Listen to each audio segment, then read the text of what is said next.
evening, everybody. I am Dom. I am Jamie. And welcome back to the cutting room floor. Today, we are fresh out the theaters. As at the time of recording this, we are fresh out the theaters of seeing Denis Villeneuve's Dune Part Two. So this is more of an intermission between Blade Runner. Yeah, films. This is the intermission between the Blade Runner films. And we just wanted to give you guys an out-of-theater reaction to it because, obviously it's going to take everybody a little bit to see it. This isn't like we're reviewing Blade Runner, a film that's been out for 40 years. No, this is something brand spanking new, so we don't want to give too much away for the people who haven't seen it. We know you guys want to watch, so we will talk about it a little bit and let you know what we think, so maybe it can help you decide whether you want to spend your money on it. In 3 hours. So, Jamie, tell them what you thought about it. Well, there's a lot of sand. Tons. Way more than the first one. Yeah, actually, yes. Which is weird to say, but it is. Yeah, I mean, it is worthwhile. It's worth your time, worth your energy. Worth your dollar. Yeah, it is. He's still, you still feel immersed in that world. Mm-hmm. And we saw it in IMAX, so it was like a different experience than, the first time I saw it was on a TV screen because it was released simultaneously on Max and it stayed there. so when we watched it before, obviously just the TV, not in the theater. But yeah, it's a totally different experience. It's I loved that it picks up right where the first one leaves off, so you don't feel like the film doesn't miss a beat. So right when Shawnee's like, this is just the beginning. That's really when they're still moving. Yep. So I don't know. It's just like a totally immersive experience. It's just kind of crazy how terrible the David Lynch version is compared to it. Right. Because it makes you hate it even more or despise it, I should say. Like, why did I like this when I was a kid? Because I know Kyle MacLachlan's watching this like, that was supposed to be me. Yeah. And you know what's really weird? I kept looking at Chalamet in this, and he's incredible in it. He is. I kept looking at his face, and I'm like, if they need an older Paul, they could get Patrick Dempsey. Patrick Dempsey could be an older Paul. But like Patrick Dempsey now, not when he was a kid. Yeah, no, now. Because they don't look alike at all when, whatever age Paul is supposed to be or Timothée Chalamet is. But now that Dempsey's older, he has the same kind of jawline. Yep, he does. And the same kind of facial structure. He actually, that's actually pretty good. He could play him, an older version of him.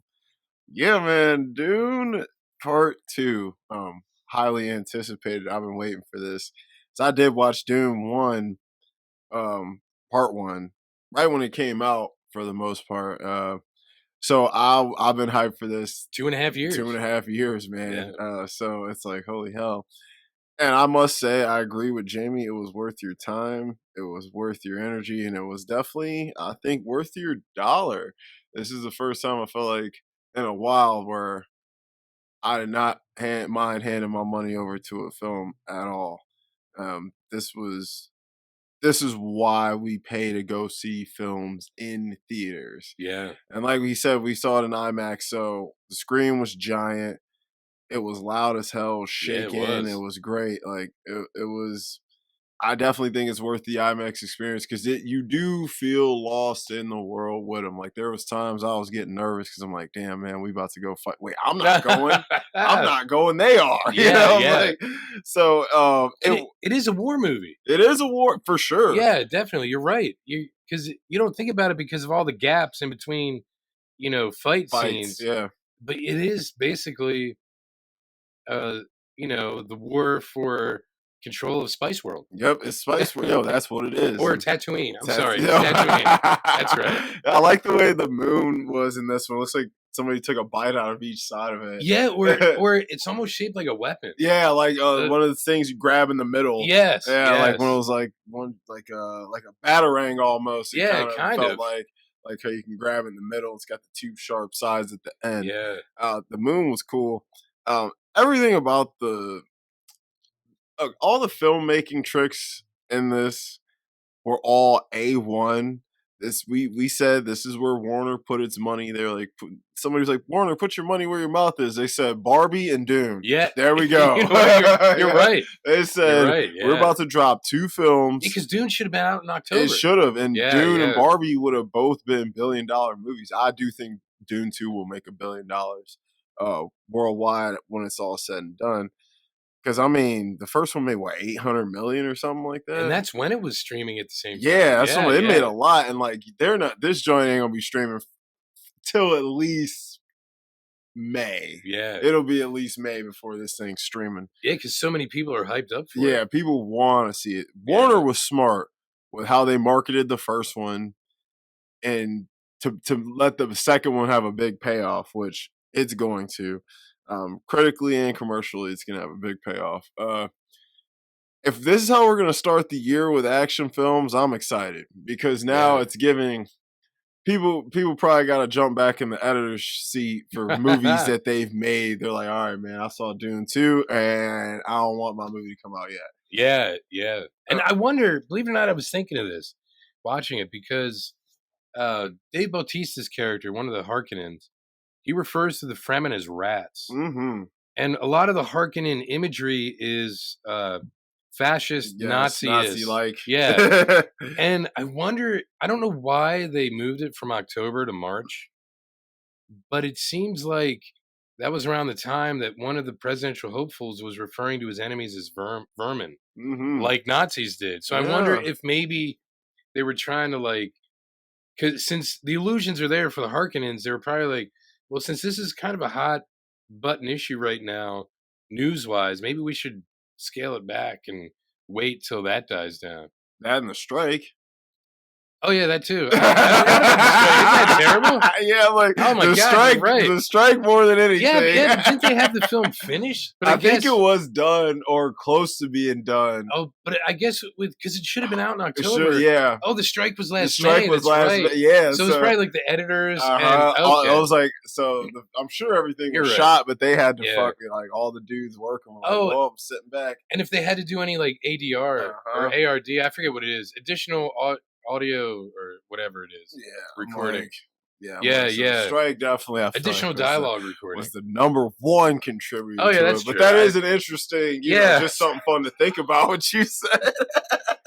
But it's always politics with me. It is. I mean, hey, you know, that's how it goes sometimes. Well, but look, I'm telling you that this is a political film, though. Yeah, it is. I mean, it's still. I think we talked about the first part like that. Like it's obviously like capitalism versus communism. At the basis, that is absolutely what it is, and and of course, the film would take a more communistic approach to it all as far as what it favors. Yeah, but I mean, you can see a lot of different sides from it. The cool thing about this one in particular is you see Paul, who you will see gets a new name. Yeah. You see Paul grow tremendously, and he is faced with some difficult decisions that he's ultimately got to make choices that are going to affect him for the rest of his life and the people he cares about the most. Yeah. Something that a politician or someone who's leading people would have to do all the time. And I think... And someone from a royal family. Yeah. If you think about it, because of how the structure of power is in that universe. Mm-hmm. And it's crazy because and there's a conversation had between Shani and Paul in the desert where you see how different their upbringings really are. Yeah. Where Paul comes from, where she comes from, because there's things she doesn't know about that pretty much she doesn't even really know exist. Yeah, that we are like, what? You don't know this? Yeah, but she's never been off. But she's never been. Yeah, so it's like it's kind of crazy to see her eyes get open to certain things. And same thing with Paul, but Paul, he's been a little bit more privileged. Yeah. So he's seen some of the stuff, like he's already ridden through the desert and, seen the sandworms and all that. He's a Nepo baby. He is a Nepo baby, you know, in the film. I don't think Chalamet himself is. I think we talked about that. We did talk. His parents were small. They were in the game, like but they behind weren't. The scenes but they weren't big. But he still had to prove himself. He did. Basically. He did. But this movie's got everything you want out of a sequel. It's got more action. Yeah. We already got a fat chunk of the story, so we don't need this big world building like the first one had. We Yeah. kind of get into it. We get to see the advancement of the tech. We get to see the characters, all the main characters take a big leap forward In a short period of in a time, too, it small amount feels of like. time. It does. Yeah. He really matures fast, but he has to. He's forced to. I got a couple criticisms, which we'll get into later, but overall, I did think this was a great watch. And we're not going to try and spoil this too much for you, but we will talk about a couple little things. But like Jamie just said, it picks up pretty much right where it left off. And you just hold on to your seat and let it take you in, because that's what the film does. Denis has a style, and he's really crafted it to the max in this movie, and it's a vibe, man. It puts you right in the zone.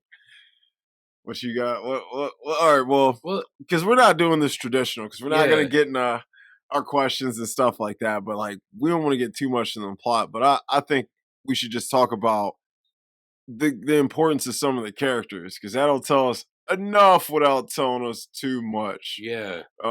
Stilgar, our favorite character. Stilgar.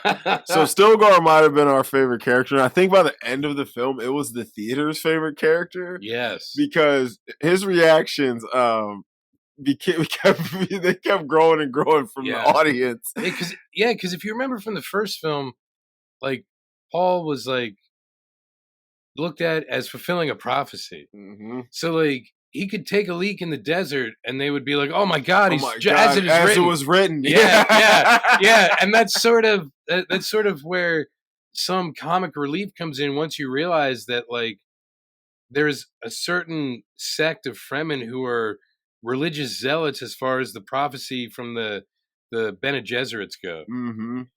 And he's the leader of them, so he's just like, as it was written. As it was written. Everything he does, as it was written. And I actually want to talk about that just for a second. I thought that was one of the better aspects of the film. And like I said, I didn't read the book, but I'm guessing the author was definitely religious himself or very anti-religious. One or the other. Yeah, you're I was right. like, one or the other. Because it is heavily influenced in this film. And they show both sides of it, though. They do, which is what I like. And what I like about the Fremen in particular, the Fremen, a lot of them are darker skinned people, or they kind of have, they're either darker skinned to a lighter skin looking black person. And I like the division of the people, because a lot of times in the black community, you have your overly religious people, and then you have the black people who are like, I don't give a shit about none of that. Yeah. Like, I'm doing me. And that's what this movie showed. And it just felt like, me being a kid growing up and watching both sides of religions from a black perspective, that's just what it reminded me of with the Fremen, and I thought that was quite interesting and quite accurate, because, you got those people who are, do as the Bible says, do as Christ would, and everything will be okay no matter what. And that was our man Javier Bardem, and the people who thought like him. He, no matter what, he just believed. He had faith to the max. He believed in Paul all the way, and it is hilarious. By the end, you're just gonna be laughing at him. Like, Javier Bardem, such a talented actor. Who knew he was this funny? Yeah, and it's almost like unintentional. It feels like it, because it's just his character is so immersed in his faith in that prophecy and what it means for his people and what it means for him, that he won't let anything shake that belief. Nothing, not a thing, no matter what any of the other Fremen tell him. He is all in. And there's some great scenes where you see Paul do certain things, and the way he reacts is just, it's brilliant. It's brilliant. When he drops to his knees. This guy. And Shawnee's just like, she's like, oh my God, you guys. I'm from the South. We don't believe in that shit. Yeah, right. And Shawnee, let's talk about her real quick. Shawnee, played by Zendaya, as y'all know. Shawnee takes a huge leap, probably the biggest leap from the first film out of every character. Because Shawnee is just kind of an idea in the first film, where she's a real thing in this one. Yes. And I gotta say, Zendaya, this might be one of her best performances, because one, I didn't feel like I was watching Zendaya. I felt like I was watching a Fremen warrior woman, and that's it. It didn't feel like Zendaya. Like, it looks like she put some size on a little bit for the Yeah. role. Like, she looked a little thicker.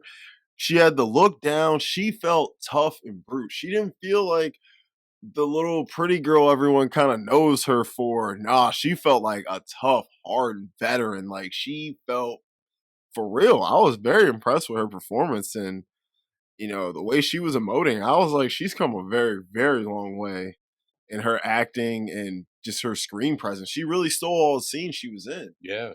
Well, she had to balance Chalamet, who, from the first film, it's like such an evolutionary step that It he is. took, and there's certain points where he has to command every room he's in, Mm-hmm. and you look at Chalamet, and you're like, that dude is not going to command any room he's in unless there's a bunch of Swifties, Yep. because they'll be like, hey, it's Timothy Chalamet. Yep. He has the same body shape as Taylor Swift. Yeah. You know, but he brought something to it, like a gravitas. He did. He really grounded the character a lot better than the whiny bitch at the beginning of part one. Yeah. Yeah, Yeah, absolutely. He's like you said, the evolution of Paul was really incredible, and all that credit goes to Chalamet and Denis for yeah, Denis being able to recognize exactly how to direct Chalamet into believably showing the growth of this kid. Because man, when you watch the last frame of this movie versus the first frame of the first Dune, it don't even feel like the same guy. yeah. It's Not at two all. totally different guys. He's been through some life. He's been hardened to the max.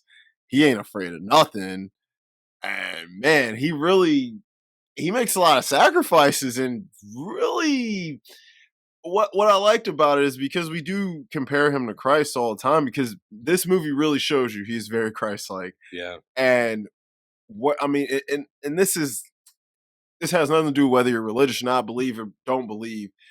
In scripture, as it is written, as our yes, mans would say, yeah, Jesus had all his detractors just like Paul does too. Not everybody believes in Paul or thinks what Paul's doing is right, just like with Jesus. But and Jesus was fulfilling a prophecy also. yeah, Yeah, yeah, exactly. yeah. And As it I'm was like, written. as it was written. That's what Yeah, I'm like, bro. you're I'm right. like, You're right. this is the most Sorry, it just hit me. it's the most religious sci-fi movie I've ever seen. Yeah, But it really, as in your face as the references are, it actually doesn't bother you, whether you're religious or not. yeah. It No, feels natural. yeah, and it's almost it's an organic part of the story, Mhm. and when you grow up with it, it's easy to. I liken it to like Nostradamus predicting things. Mhm. It's easy after stuff happens to be like, oh, didn't he predict that when he said this vague thing? Yep. So it's kind of like that, like in the back of your mind, that's what you're going to think about, like a Masonic figure rising up to save a planet, Mhm. and his I guess Jesus's dad didn't die though, but he's like the last son of this Yeah, of this line, and yeah, there is a lot of illusion there. there is. And Timothy Chalamet really brings this film. He brings the right amount of energy to this film to really kick it up a notch from the first one and make us feel like we're moving forward with the story. Um, who else was good? Austin Butler. Austin Butler. Well, we'll get to him. Okay, Let's Stellan talk about the let's Skarsgård. talk yeah, let's talk about the existing Oh, characters. Rebecca Ferguson. Rebecca Ferguson, we can do her Yeah, first. First of all, I loved Rebecca Ferguson in the first film. I like her in everything I've seen her she in, was like your honestly. MVP She pick, was wasn't my she? Yeah, MVP for the yeah, first film. yeah, And I can't say she's MVP for this time around just because she's not in it as much. yeah. She takes more She of a takes a backseat. big back seat, but she's spreading her legs in that back Hey seat, now, wait a second. Hey now. she's she really is though. She's Yeah, stick sprawled your hand in the out. Yeah, box. she's What? she she does, like, she takes definitely more of a back seat, but man, she's still her loud and proud. Like, Yeah, she's still kind of like the puppet master she in a way. definitely is, and like Yeah, we won't talk about what she does because that'll be too much in the spoiler territory. But she does yeah, some stuff in here and takes some risk, and bro, she ends up getting a really cool look. I yeah. loved her look that she had after she does, what she does, and she takes some. she takes some hold of some shit, and Yeah. the time she uses the voice, man, she gets scary, bro. Like you can see this woman, she is 100% believable. This woman would be running shit wherever the fuck she's at. And then you kind of find out why. Mm-hmm. Like, You do, and that we yeah, definitely can't talk about that. no, That's no, way too spoilery. but it's still interesting to see how she is the same woman from the first film, and how her story progresses, Mm-hmm. and how even like some backstory progresses the current story further. Yes, because we find some things out about her, and we're like, bruh. But then we're Yeah, like, bruh. yeah, Because you're like, yo, 'cause you're like, yeah, hey, now this makes some sense. yeah. It does make sense, especially with the way I think we talked about Dune Part One, like how like the houses are set up, and Mm-hmm. and it all actually kind of fits into place then because Yes. of how like things don't really change how many thousands of years in the future. Mm-hmm.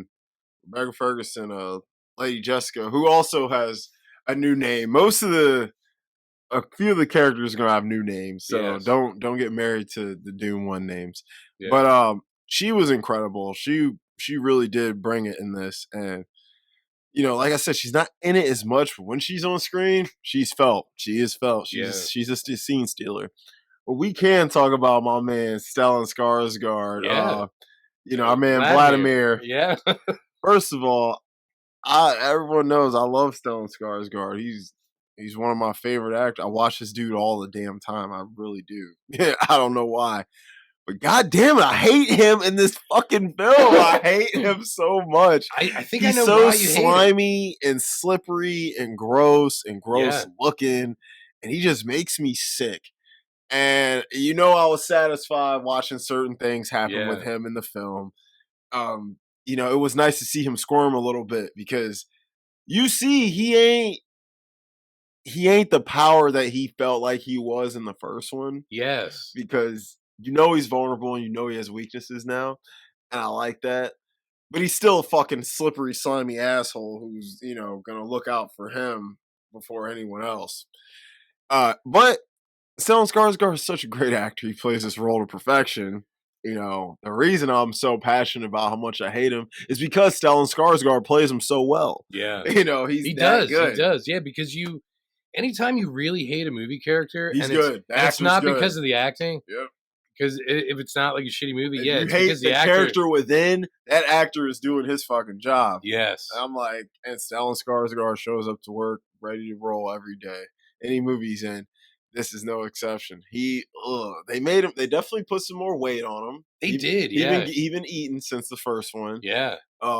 He's more of a dick. He's in this a lot more too. Yeah. Thank God you don't get to see it. You see his ass though. Yeah, yeah. Like it's kind of like the original Planet of the Apes. You're like, hey, why am I looking at Charlton Heston's ass? Yeah, and it's like there were so many intimate scenes with him in this movie. Him like bathing and doing weird shit. I'm like, I don't want to see Vladimir doing this stuff. Why can't we see Florence Pugh do this stuff? But like, what? Because she's not a Harkonnen. You're right. If she would have been, we probably would have. Maybe. But like, he's bathing in. It looks like oil. It did. It was like brownish black. Oh. And their home planet, it's like so weird because they have a black sun. So was that like a force field over? I want to say like Harkonnen Castle. I don't know what it would be, but everything looks like stark black and white. That's what I thought it was too. I thought because like remember that weird shield shit that Austin Butler's character had in that fight? Yeah, I felt like that was over everything. It probably was. I don't know. That was just a thought because everything felt like Harkonnen feels so much different than everywhere else. Yeah, like, it feels it's so bleak and dull and I don't know, and like a lot of like the scenes that are in color there, it's very like sharp grays, blacks. Yeah, everything whites. seems almost dead. Yes. And sterile, if not dead. And then unlike when you saw the Atreides in the first one. Dude, everything's bright and pretty and nice. Like it rained a lot. Like it was the antithesis of Arrakis. It was like the UK, It felt like the UK. Like but like, dude, like Harkonnen is it feels shitty there. Like it feels depressing. And everyone there looks depressed because most of them are hideous. And it's like All right, everybody's got a shaved head. That's cool, but like, try and keep your brows at least. Yeah, yeah, But whatever. yeah. Because I think I said before, like they kind of look like the engineers from Prometheus. They do. Yeah, They really do. yeah. But I think Gurney's back. Oh yeah, yeah. Gurney's Josh back. Brolin. I think he's the only other main character who came back that we really need to talk about. Gurney Yeah, comes back, and we can tell you this. Of course, he's so happy to see Paul and Paul doing Paul things, and he jumps right on the team, and it's great to have him back. And he's the same Gurney as before, yeah, like nothing's changed about him. But him coming back does stir the pot up a little bit with everyone else. yeah. But it doesn't matter. It was all written. Yeah, yeah, Like, as it was written. As it was As written. it was written. Yeah, yeah. Yeah, yeah, you're right, because his influence on Paul is felt. It is felt quickly. Yeah. And that's kind of was a turning point Yeah. in the film that we won't talk about Yeah. in detail. So those are like the main returning players coming back. Every single character in the movie did their job. But we got some new players jumping in. We'll talk about the main one, Austin Butler. Yeah. Austin Butler comes in, gives us his villain role, and this kid, he's got a strong future in acting. He wore this crazy bald cap wig that went all the way from his eyebrows all the way to the back of his head. And I think they said they had to wear those weird suits. I think they said the suits made it feel like it was like 110 degrees or Really? somewhere. Yeah. Well, they were they in like Mexico or something filming? Somewhere warm. Yeah. Like somewhere you don't want to be wearing a tight ass suit. Yeah. And he committed to this role. It's not a huge role. It's big enough. Yeah. It's big enough that he's gonna get looks from this, but what he gave us in not a crazy big role, I was very impressed with. I think he played the type of villain he was supposed to be perfectly, because he's not supposed to be this almighty Thanos like scary stab. He was a villain in the making. Yes. He was kind of he was a young guy who was eager to take his opportunities. He was essentially Paul's opposite. Yeah. Like, you're right there, but you're not there. You're good, but you still got a long way to go. And I think he played his role very well. And once you learn who he is in connection to everything, it definitely stirs up the pot nicely and makes it interesting. And you get some great scenes with him. Yeah. You get a really cool Coliseum scene that's shot in black and white. And my Lord, Denis, your DP is incredible. Like, your DP is so good. Your editors are so good. That's director of photography for all the porn fans. DP is director. Yep, of photography. that's what. Yep, I was not talking about something else, but but his team, they work in perfect harmony, because his direction mixed with the editing and the cinematography, I was really blown away at how this film looked, how the fight scenes were choreographed. None of them are overdone, it all looks real. Like, they're quick fights, and that's how real fights are. Real fights aren't long. And I like with the one that I paid attention to all of them, but like, let's say like the main one, how there's no music. None. Yo, and I thought about that while it was, I was like, scoreless. I like that. Yeah, so that's you could literally focus on. I was focused on every move. Yeah. And the intent, it made it more intense. It did. It actually, oddly enough, because scores can make or break you. In this sense, going scoreless was it. It was like, bro, I was so locked in, and like, and you're like, and you're like, so like, yo, you're just like, And without the score, you hear everything, you know what's happening, you hear the people around, you see the reactions of the crowd. Yeah. It really felt like watching a street fight, like at high school back in the day, when everyone drops everything they're doing and they're just stuck in that moment. Yeah, yeah. Even though it's a short moment, and that's one thing I really liked about all the fight scenes in this movie. They felt like real fight scenes, because we ain't got no 10-minute, 20-minute long fight scenes or two dudes. That is unrealistic. Yes, fight scenes are short. And just like the way they fight in Dune, it feels real. It's not this overdone dramatic action. It feels like two people really having a knife fight who are skilled guys in this. It's not like dudes aren't getting thrown through walls and getting back up. No. Dudes are getting punched, kicked, and stabbed. Yeah. OG real, Yeah. like, that's what it is. And You're right, because when it's the one-on-one, that's what they're doing. that's what they're They doing. it is it's a knife. There's no guns. No guns. It's like Yeah. boom, boom, Yeah. and everyone takes their hits, and it feels like two skilled people actually fighting. Yeah. And I really appreciate the choreography that was worked out in the fight scenes. You did say something about the one scene, how it reminded you of, like, a Hodorowski Oh yeah. Oh, kinda thing. the The scene. Colosseum, Yeah, man. the Coliseum scene. It reminded me of like a Hodorowski film who was really wanted to direct the original Dune back in the day. Uh, a lot of the costume designs felt like in that scene. Do you remember the guys coming up who were essentially there to make sure he didn't die? Yeah, yeah. Those guys felt like straight out of a Hodorowski film. Those Yeah. guys, their costumes, the They way they moved and looked. Yeah, they almost look like some of the costume design from Dune, from his Yes, Dune to me. yes. And I wonder if Yeah. Denis was like, let me throw this man a bone. Yeah.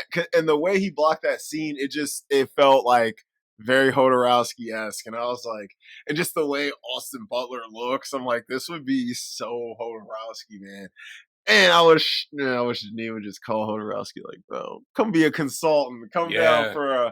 for a couple weeks and just see what's up. Hey, he might have. He may have, Especially if they were filming in Mexico, isn't he's I think he's Chilean. Oh, okay. Chilean and he's mixed. He's mixed with a few things. Because I know, we talked last year. But he definitely made about a movie in Mexico. I think he made The Holy Mountain in Mexico.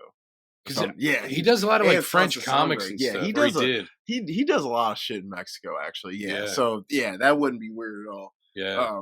I mean, shit, I would call him. I'd be like, bro, I know you want to see some of your shit come to life Yeah. with this kind of technology, bro. Yeah, and this kind of budget. Yes, I'd be like, dude, we got Yeah. like 300 million. What's good, bro? Yeah. I'd be like, you want to just? I'll be like, bro, I'll let you design a whole scene. You can just do a whole set design. Yeah. Hodorowski's, he could have been a fashion designer. Yeah, he And, could. like I've seen a lot of his designs. Yeah. like Kanye West all the time says, all you motherfuckers ripped off Hodorowski and he didn't get no money or credit for it. And I mean, it's true. A lot of designers in the 80s that got big were taking shit from his 70s movies. So, Really? yeah, bro. Would And he do his own like costume design? yeah, all his own costumes, music, everything. He Wow. would write, direct, costume design, edit, bro, act in them. He did it all. He was very much an auteur. He was like, bro, I do this shit myself. And if he didn't act in them, it was one of his family members, his sons or whoever the fuck, people he knew would do the fucking roles. He was a creative ass dude, man. I'll say that. That dude, he definitely had a mind on him. But who else was new here? Oh, Florence Pugh. Florence I guess she Pugh. would be the next most important one to talk about. Yeah, her and and Christopher Walken Yeah, as a pair. So yeah. you get Christopher Walken, legend. You know what I mean? One of the best all time. And you get one of the new princesses of acting, Florence Pugh. She plays Christopher Walken's daughter, and Christopher Walken right now sits on a throne. And that's all I'm going to say because I don't want to give too much away. Because if we start getting into it, we're going to have to answer questions we're not prepared to. Yeah, that's true. That's true. But we'll just say this. Their additions were nice to the film. Florence Pugh, she's always good. She's good in everything she's in. She's stunning looking as always. She's one of the prettiest actresses. She probably has the best face in acting right now.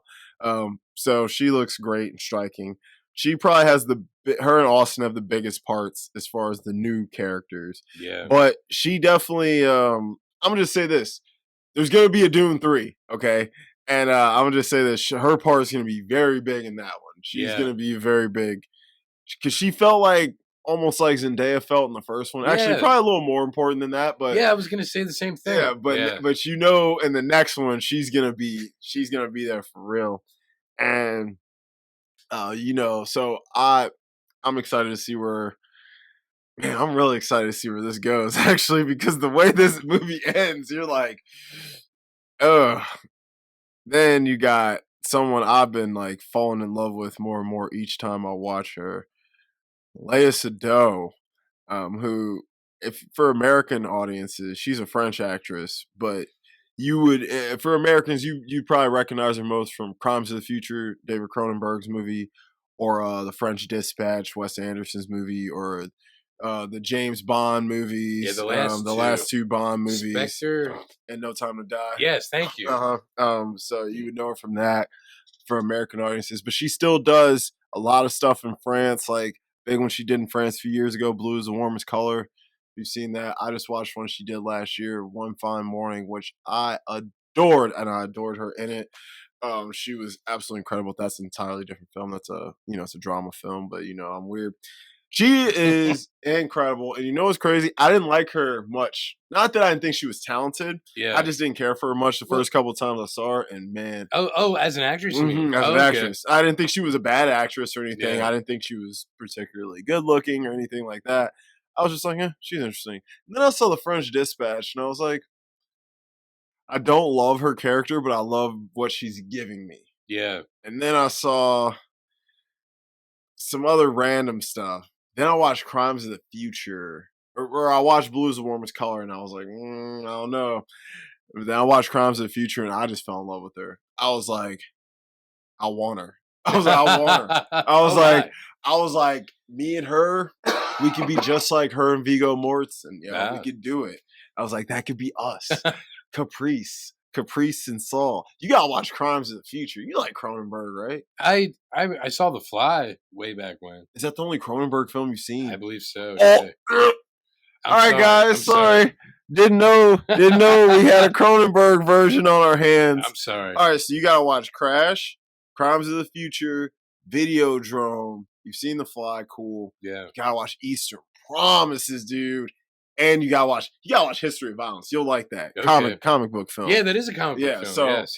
Yeah, we got some. Oh my Lord, I didn't know this. I'm mind blown. Oh man, Cronenberg, he just goes up and up on my list every time I watch him. He's different, man. Canada's finest. Finest. Yeah. But yes, Lea Seydoux in this movie. She's not a huge role, but she is a big role, and she is going to come in later because remember, something happens with her, and that stone ain't going to go unturned. There's a lot of seeds planted in this. Yes. Perfect way to put it. Yeah. There are seeds everywhere. This is like a greenhouse, man. On a desert. Like bro, there's a lot of seeds planted. Like, oh my Lord, there's so many questions that aren't answered and. Oh man, I hope people aren't upset by the lack of information this movie leaves you with, but it does submerge you. You're in it, bro. You're on this planet. You're ready to ride or die with these people. You're ready to ride or die. Like, I loved it. But I mean, I have some issues. What are some of your issues? Well, one, I was expecting a more complete film. I was expecting like a definitive part 1, 2, and you could watch them and that'd be that. Oh, you didn't. So the fact that it leaves you like I was, and that's just my ignorance, not knowing there was a whole nother book after this one. There's like 6 books. See, I didn't know all that because I didn't read none of them, and that's just my own ignorance. I apologize, but I was 6 Frank Herbert books. His son and Kevin J. Anderson have done more since then. There's a lot more. Maybe. I want to say like 19 more, probably. Denise probably like, why did I bite off such a big ass? But of the original Frank Herbert ones, there's 6. God, so this would have been like part 1 and 2. I assume is like the first. It's one book, one book. So I'm like, we supposed to get 12 movies? Like, no, Denis ain't doing no 12 movies. It's gonna end up like Star Wars. Next thing you know, Michael Bay will be directing. Oh, you know what I'm saying? Can you imagine Michael Bay directing Star Wars? Michael Bay would ruin Star Wars. He would ruin Dune. Any of that. Like, although I don't know. The first Transformers was great. First Transformers is fire. Bad Boys is fire. Yeah. I will say, he would have gave us some good action in a He's Star an amazing Wars movie. action director. Yeah, I'm like, he would have gave us great action. The best part of Pearl Harbor was the action. All scenes. the action. Yeah, I'm like, he's good with action for sure. I will not deny that. But I mean, all that intimate stuff would be horrible. Yeah, it would be like watching George Lucas direct. Anyone. Yeah. But or an older George Lucas. Because I'm like, American Graffiti days. Yeah, I'm like, dude, American Graffiti's fire. But yeah, it's that was one of my things with it. Another thing is I was not, and this is just me, I was not buying Shawnee and The Paul's chemistry. relationship. I just wasn't buying it. Not that the acting was there. Yeah.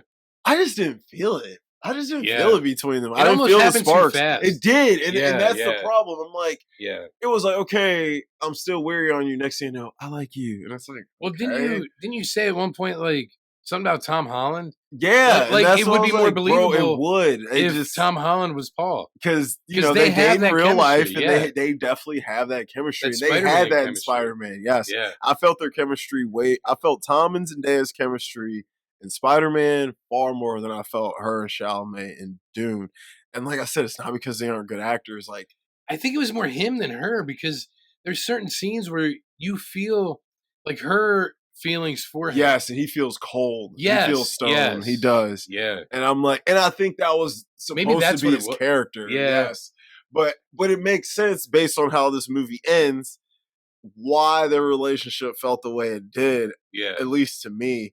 But I was like, I just don't feel these two. I'm like, I just don't feel these. It just every time they were supposed to have intimate moments on screen, I was just like, I'm not convinced at all. It just feels weird, feels off. You just don't like interracial relationships. I don't. Me either. Yeah, I mean, I know you hate them. I mean, I don't know That's how terrible. you ended up with your wife. Yeah, that's terrible. For what, 11 years? Yeah, it'll be 11 years in April that we've been married. Yeah, so that you've been longer. married 11 years to Yeah. someone who looks entirely different from you. It's I know. insane. It's And terrible. somehow, Because I hate it. always attracted to women who are the exact opposite on the color spectrum of me.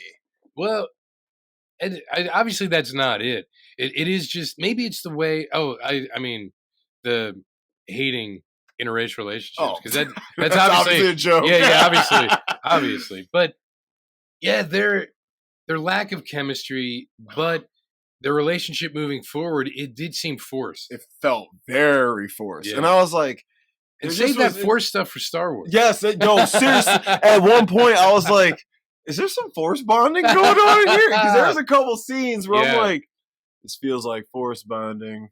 Yeah. And I'm like, especially with Lea Seydoux and Austin Butler, I'm like, yeah, what's going on here? But bro, that scene was lit though. That the like how she I don't want to tell you. Yeah, no. But there's a cool scene with Lea Seydoux and Austin Butler. And she kind of tricks him into something that you've seen before in the first Dune, but the way it's executed is really sweet. And of course, my man had to make an inappropriate joke when it happened, but it was funny. If the dude sitting next to us would have heard it, he would have laughed. Yeah, he would. He was laughing with us at the random stuff we were laughing at. Yeah. He did catch on. He caught on. As it was written. As it was written. I was like, literally, that's my motto for the year. I'm gonna be like, as it was written, bro. This is the prophecy. Yeah. Yeah, it was all the new characters were good. And we got a quick cameo, some foreshadowing to the future. Yes. Should I tell them who it is? Yeah, it's already all over. Yeah, people know. Media. So we do get to see my girl Anya Taylor-Joy, who I've loved ever since I watched The Witch back in the day. What about New Mutants? She was in that. She was in that. But it's all about The Witch, bro. Yeah. I still gotta watch Queen's Gambit, bro. Oh yeah, I haven't seen it either. I Everyone it's loves really it. good. Yeah, I'm like, I need to watch that. Yeah. But like, she did like Emma, and then like Last Night in Soho, she's really good. She was good in Emma. Oh yeah, Emma was really good. And then The Menu is really good. Oh man, she's incredible. I love her, man. She's adorable. She's in it, and I'm not gonna tell you who she is, but man, she's somebody. Yeah, she is. And you're right when you say foreshadowing, because that whole scene. That's all from the future, bro. Yeah, none of that. Yeah. None of that would make sense to you in the context of either of the first two films. Yeah. But you know what's to come. And that's what I'm like, man, because I heard Denis like, I'm not jumping into Dune, the next Dune. I want to do something else first. So I'm like, bro, it's going to be like 7 years for you to do. Yeah. And I'm like, bro, Chalamet going to be like 36, 7 by the time the next one come out. Yeah, he might look 25 He might still look young, yeah. So I just don't know when we're going to get the next one, bro. But I gotta say, I thoroughly enjoyed this. I think everything about it worked. I think the story worked. I like the ending a lot. I like the ending, is even though it left me like, God damn it left you like the first one. Yeah, And I yeah, was it just did. I Yeah, was just expecting something a little more concrete. But then again, I had heard some reviews, so I knew I wasn't gonna get that. but like, I guess they should have had Chani just say, "This is not the end." Yeah, this is that. You're right. Instead of this is just the And the beginning. way they close it, and I knew they were gonna end it exactly where they ended it. And Yeah. I'm like, it's gonna fade to black in a minute. And I was like, I was Well, right. both films end on her, right? Like a shot of her, I think. It does. Yeah. They do. Well, I think that shows her importance as a character. Oh yeah. I mean, this one, she took a 180, bro. Like she really was absolutely second lead in this film without question. Because like in the first one, it's really Chalamet and Ferguson. Yeah, it is. But in this one, it's Chalamet and Zendaya for sure. And I mean, Javier Bardem, he's might be third up. Like he's in it a lot. He's in the whole damn thing. Yeah, because his role in like moving the story forward, but because they're with the Fremen and he's like the leader. He's the leader. He's the guy that has to make sure they get to where they're going. And he's got to he's the one who kind of opens the door for everything too. Yeah. Like, Javier Bardem's character is quite important. Like a lot of the small Fremen you see for 2 seconds in one are huge in this one. So even what is it? Jamis, right? The guy who died. Yeah, you hear his name quite a bit throughout the film. Like he's still important. Yep, he's important. You see a whole funeral for him and how they deal with their dead, which is really, really interesting. Yeah. Man, there's so much cool shit in this film in between the main points. Yeah. Like there is a lot of cool stuff. Lesson to learn: don't drink the Kool-Aid. Yeah. And you guys will know what we mean when you watch the film. Oh yeah. I was impressed. I thought it paced pretty well. I mean, he could have tightened it up maybe about 10 minutes, 15. He could have cut it. But this joint is almost 3 hours, but it rolls really nicely. You won't be bored. If you like the first one, this won't bother you. Oh yeah. If you didn't like Dune 1, I don't think you'll like Dune 2. You'll like it a little bit more because there is more action. But who wouldn't have liked Dune 1? It was just like, it's back to that old style of filmmaking. Yep. That's what I was like. For me, it played out like A New Hope to me. Yeah. You know what I mean? It played out like A New Hope. And I mean, like, this did have an Empire-y kind of feel to it. I was going to ask you. It did have an Empire-y kind of feel. I read things like that. Like, people have compared it. I think Christopher Nolan compared it to Empire, I believe. It is very Empire-y, especially with... Because, like, I mean... Skarsgård is kind of like a weird Palpatine, and like Austin Butler's like a weird Vader, and then like it is Empire-y. It was good. I think it's worth your money. I would have said Vladimir would be more like Jabba the Hutt.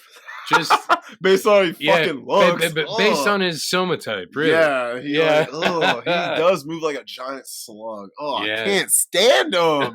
Every time they showed him, I was just like, I literally shook my head every time they showed him. I just can't stand him. And believe it or not, what I thought about for like this film and the first one, since they're so new still, instead of like recasting the film, what other film could you see this cast in?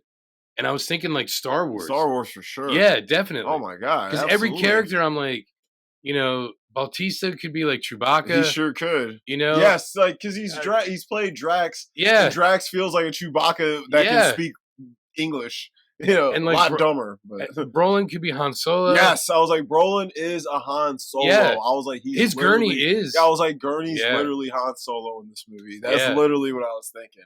He could have definitely played Han Solo without a doubt.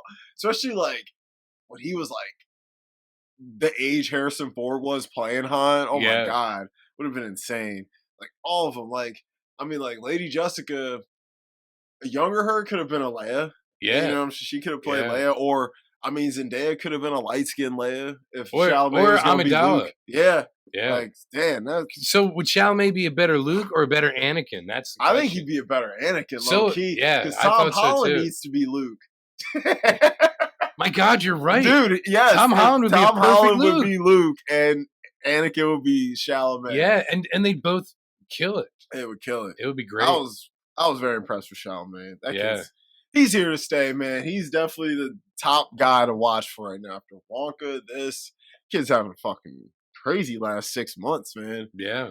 Yeah, This because dude, Wonka only came out in December. yeah, I'm like, Yeah. dude, Chalamet's sitting here counting fucking bread right now. He's Warner Brothers guy. He really weren't is. they both Yep, Warner? yep. Yeah. Damn, he is. And Yeah. he was supposed to have a cameo in Barbie. Really? Yep. Him and Saoirse Ronan, but wow. Go. So I'm like, oh yeah, because they're part of your Gerwig gang. Yeah, she, she was like, I need my babies in my film. So where was Florence Pugh in Barbie? They both were probably doing Dune. Her and fucking that's they were true. probably doing Dune. Saoirse, I think she was doing some other movie, but man, it was fun. So, guys, I suggest going to see it. Yes. Right now, it is. I think it's going to carry enough steam late in the year for us to still be talking about this in the spring or fall, getting close to winter. Yeah. So let's grade it.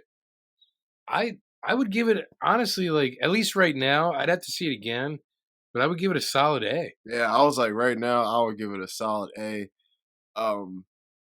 A minus, one of them. Yeah. I mean, but like I said, like I'd have to watch the two together. Again. Yeah, I'm like, yeah.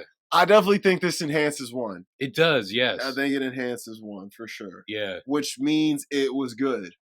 Because we could have watched this and be like, oh, this made one feel like shit. Yeah. But no, like, this made it feel good. You're right. So guys, we'll do Blade Runner 2049 next. And we'll revisit Dune as a series a little bit later on. Let everybody take it all in and let it sink in a little bit and watch it a time or two again. Because I'm going to end up watching this movie at least 3 more times this year, at least. So, are you happy that it didn't come out sooner? So it might have a chance next year in the Oscars? Oh, it's going to fucking clean up next year's. Every technical category is probably it's going to take cinematography, editing, definitely sound. Yeah. It's like the sound in this movie is nuts, bro. Like, that's what really I think pushed you in is that sound. Yeah, because I was shaking. Shakes. Shaking. It reverberates. Yeah, so it was good. I'm gonna go with an 8 right now. I'm gonna give it an A minus. Okay, a strong, but like a 93%, not a 90. Yeah, you know what I mean. So the highest A minus you can get. Yeah. So next up, Blade Runner 2049. Yeah, another Denis film. Yeah, we'll clean up on the Denis. I have a lot of takes on that film because there's so many different influences in it, and I'm gonna save it, obviously. But save it all. But yeah, it's I'm excited for it. I am too. Yeah. Well, guys, I am Dom. I am Jamie, and this was the Cutting Room Floor.